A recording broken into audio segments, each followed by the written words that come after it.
E-commerce brands need to stop wasting this space. This is the most important space of your email because it's the first thing that people see when they open one of your emails. And it's important that you send the most crucial information that you could possibly tell them that is going to drive action from them. So instead of sending something like this, what we are seeing on the screen, I'm going to tell you what to send instead and why sending the kind of emails that I'm going to show you, it's so important for your brand. So here's what's happening in the email marketing world. 60% or more of all email opens happen on a smartphone or a tablet. So people are more likely to see your emails from a tablet or a smartphone, right? It will usually be a smartphone. The average read time is 9 seconds in 2022,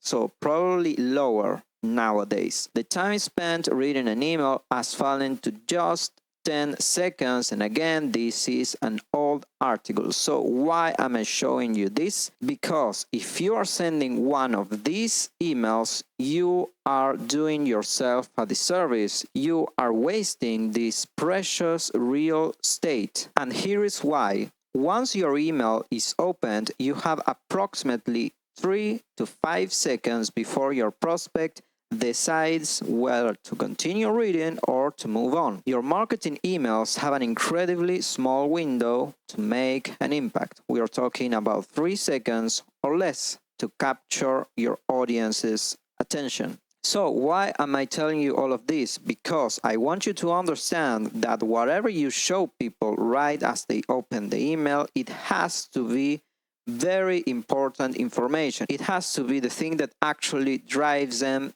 to taking action. You cannot give yourself the luxury of wasting this very, very precious real estate like this brand is doing. As I mentioned a few seconds ago, when someone opens your email, you have 3 to 5 seconds to tell them why they should continue reading. Now, put yourself in the mind of someone who is opening this email. Do you think that this is giving you enough information? Is it talking about specific pain point or something that you're interested in? This to me looks like a waste of space. You could be sending a very strong headline with bullet points or something that really catches your reader attention, but you're instead sending this graphic. To give context, this is a gift. You have here this white fluid falling on this bottle, and that's the creative that they decided to send. Why? Because they probably don't know that they are wasting this real estate, and that is very important that you actually generate a good impression and give people the reason to keep reading your email. So I'm going to show you a few examples of emails that, in my opinion, are very bad at really leveraging this real estate right as people open the email. And I'm going to show you some good examples of brands that I think are doing a better job. However, first, I'm going to give you my criteria for a good email, or at least this part of a good email, which is what I call the above the scroll, which means whatever they see before they have to scroll down to read the rest of your email, right? I have 2 rules for this. The first one is it gives full value or creates curiosity above the scroll before 3 seconds, right? So you have 3 seconds to make an impression. Whatever you do in those 3 seconds is very important, so you rather be giving them the most important information. The second rule is that it directly says the thing that you want to say. It says the pain point, the differentiator, or the outcomes, or whatever you want to communicate to your audience. No placeholders. I'm going to show you exactly what I am talking about here. Let's take a look at those emails that I told you I think are bad examples and you should not do what they are doing. So this is the first one. You already seen this. I think it's pretty bad. It's not generating a very good first impression. It's not giving me any reason to really scroll down, and it's just a pretty visual. It's a GIF of this white liquid falling on this bottle, and that's it. But it's not giving me anything I will care about. It's not mentioning a problem, promising a solution, or anything like that. So this is something that you shouldn't do. Do not sacrifice this important real estate that really generates a good impression on your reader for just a cool visual. This is the second example. As I said before, in this section of the email, before people scroll down, you should be giving people a very good headline, making a very strong promise or talking about something that they care about. But in this case, we are not only not using a strong headline, but whatever we are writing in here, it's not even complete. We are not giving them the full information. We are not giving even a complete sentence. If we read the copy, it says, proven to save. Proven to save what? Proven to save money, proven to save my dog, proven to save my car because there's a destroyed car. I really don't know. And again, this is, when I open the email, I'm going to read this incomplete sentence, if I even read it, and then I'm going to close it probably because it's not telling me anything that I care about. Now, for this brand, I don't really know what they are selling, but I imagine that it's about saving the dogs. So why don't you just say that? Maybe you can use a specific number, how many dogs it has saved, or in tests, how many, what percentage of dogs could be saved using this. You know, use something, give people something specific, but other than just proven to save, because that doesn't tell me anything. Even if you have the image of a pretty dog with a car destroyed in back, I don't really have the context to know what this is trying to tell to me. First and foremost, use full sentences, use strong headlines, give people a reason to keep reading, make a promise, or at least generate some curiosity. Do not give me a headline that isn't even a complete sentence. And something else that I think is very important to mention is that emails are for reading. So it's okay if you want to use some pictures and graphic design and that kind of stuff, but look at how much space we are wasting without saying anything, without sending people a good, strong message. If I was the one designing or writing this email, what I would do is just remove this. This is not a website. You don't have to have a navigation bar. So remove this navigation bar and just use a headline here, right? And in that headline, you're going to make a promise or give people the most important information that you could possibly want them to know. So in this case, this thing, I don't know what the product is, but this product has saved the lives of how many dogs? 1,500 dogs, whatever. And then you give either some paragraphs or some bullet points or something that really tells people information that they need to take action. Do not waste this space. The next email is committing basically the same mistake. It's sacrificing all this real estate just so that they can show a pretty picture, but the copy that we have is not even that strong. Instead of having a very strong headline telling me what's the outcome of using this product, just the name of the brand, which is something I don't care about. When people are reading your emails or watching your ads or whatever, going into your website, they don't care about your brand, at least not yet. They care about what's the outcome that you can give them. They care about what's the problem that you can solve. They do not care about the name of your brand or your branding elements or the pretty picture that you have. They only care about what you can do for them. Please do not waste the real estate in your emails just mentioning your brand. Your brand can't wait. What cannot wait is giving people a good understanding of what the outcomes of using your product is. And also give people a very clear and good understanding of what is that you are offering to them. Instead of just saying built for busy litter boxes, just say something clear. If you have 3 cats, this will remove all the other from the litter boxes, right? Just present the outcome to them. Do not give them things that they have to figure out. Just spell it in front of them. Whenever you make someone think, they are going to close your email and just go do something else. The next email might be even worse than the 2 previous ones because you don't have any type of context. I have problems even knowing what product is about. I imagine that the product is this little bag, but the copy, it's not really telling me much, and it could be clearer. For example, instead of saying 2 years in the making, just say we spent 2 years designing the best, most durable bag for dogs in the market. I don't even know what they say.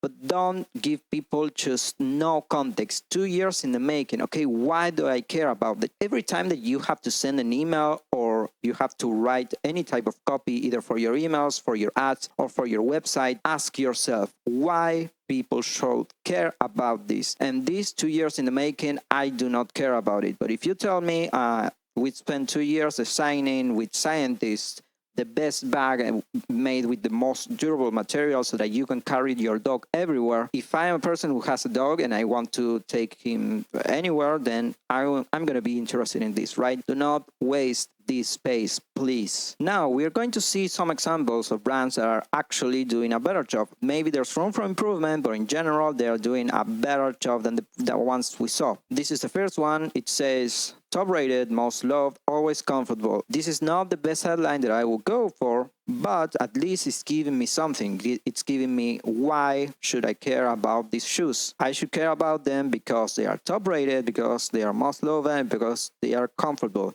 Right? It's giving me benefits and social proof. How would I improve this? Instead of saying top rated, just give me the exact numbers. Just say 2,386 5-star reviews. That's what I mean when I mention my rules. One of my rules is directly say the thing, no placeholders. This is what I'm talking about. Instead of saying top rated, which is like a placeholder, just say how many 5-star reviews it has. That same thing about using placeholders happens once again here where it says join thousands of happy feet. Instead of saying join thousands, just say the number. Do not use placeholders. Just say 10,000 people are using our shoes. Again, this is not perfect, but this is an insane improvement compared to this one. For example, that has no information. It's giving me no reason to keep reading. This one, again, not perfect, but it's doing way better than the other ones because it's giving me a reason to keep reading, to be interested even in this product. Why should I care about this? Because 7,000 dog owners choose this product, right? This is something that gives social proof and could make me interested in this product. How would I improve it? Again, just use the specific number. Instead of saying over 7,000, just say 7,523 or whatever the number is. Also, leave a review. Instead of saying people are choosing this, I mean, say that, but also give me one of those testimonials here before you use this CTA button. Now, the next one is interesting because we've already seen this brand. Remember, this one that was wasting all this real estate and just giving us in very big, bold font the name of their brand, which is something, again, as a reader, especially if I am someone who is just joining this email list, I do not care about what your brand is, the colors, the graphic design, any of that. I just care about the outcomes. And because I care about the outcomes, it's that I might be interested in reading this email because it gives me what the outcome is. It stops other before it even starts. That's the outcome. And if I am a person who has cats and I'm tired of the smell of their litter boxes, then I'm going to read this and say, I'm interested in achieving this outcome in my life. And then it continues. Other Stop was built to do one thing exceptionally well. Stop litter box smells, right? It reinforces the outcome. Its triple action blend works on contact. This is giving me a unique mechanism or a differentiator that gives credibility to this product. Again, this is not the best that you can do, but it's way better than this one. This one it's not giving me any outcome or telling me why should I care about this product. And this, the only copy that I see, it's kind of not really that easy to understand. But with this one, which is clear and it gives me the full outcome that I am going to get with this, then I'm going to read this. And even if I am tired, I'm tired from work, or I'm busy, I have 5 minutes because it's my lunch break, and I see this email, I'm going to be like, oh wow, I know exactly what I am going to get from this product, and that is what you want to achieve. And this is the last one that I wanted to show you, and I think it's the strongest one of all. Not because the copy is super good or super creative or strong or whatever, it's just because of how much information it's conveying in the same real estate that all the other ones were using. Just take a look at how much information is being conveyed in this little space. You know that they are running a flash sale that you can get 15% off site-wide. What is the code that you have to use and when is the deadline? You get that all that information very, very quickly and very succinctly. And then you have what are the benefits of the products or that you can get in this sale right now. Compare that with, for example, the first one that I show you. See how much information this one is giving you in comparison with this one that is just like, what is this? Now, if you are a reader and one brand sends you this and the other brand sends you this, which one is the one that you're going to be more interested in? This one probably, because you have so much information about what's happening and in such short amount of time. And this one, you kind of almost have to figure out what the brand is trying to giving you, what's the message that they are trying to send you, right? So this is what I wanted to show you today, how much information. This is the same. Look at how they are using exactly the same space to convey so much information that you can get 75% off on your second. Yeah, this is a buy one, get a 75% off. You will get a gift if you order above this number. This is the call to action. This is the stuff that you can buy and what the benefits of each product are. So you have a lot of information being conveyed here. And if you compare all the information that this one is giving you and this one is giving you, compare that with, for example, this one that only has one energy when you need it, or this one that just says 2 years in the making. I don't even know what was 2 years in the making, but this one I know exactly what I'm getting. I am getting very special offer. I can get 75% off, which is a very big discount. I will get a free gift. I have the benefits outlined here, and every piece of information that I get is a step closer into me actually clicking the link and taking action buying this product. So here is what I want you to stop doing if you are an e-commerce brand. Stop doing this. Stop wasting this space with your navigation, with your brand logo, with your brand name, with pretty images, or just saying nothing. Stop saying nothing in the first above the fold section. As soon as they open your email, you have to give them a reason to either keep reading or just buy. Stop wasting this space. That's the only thing that I want you to start doing.